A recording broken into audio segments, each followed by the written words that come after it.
নতুন ধারাবাহিকে ফিরছেন অভিনেত্রী মনীষা। নায়ক কে হচ্ছে তার, তো চলো বিস্তারিত জেনে নেওয়া যাক।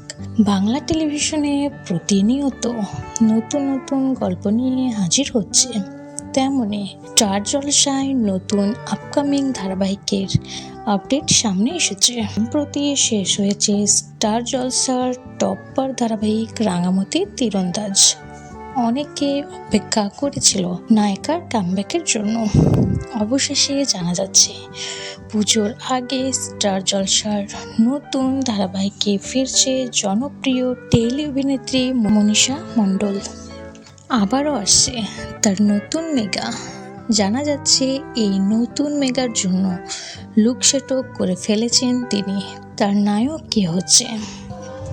তার নায়ক হিসেবে দেখা যেতে পারে ঋত্বিক মুখার্জিকে, তবে এটি এখনও কনফার্ম নয়। তো বন্ধুরা, আপনারা কে কে এই জুটিকে পর্দায় দেখতে চান অবশ্যই কমেন্ট করে জানাবেন। ভিডিওটি ভালো লাগলে একটি লাইক করবেন, চ্যানেলটি সাবস্ক্রাইব করে পাশে থাকবেন।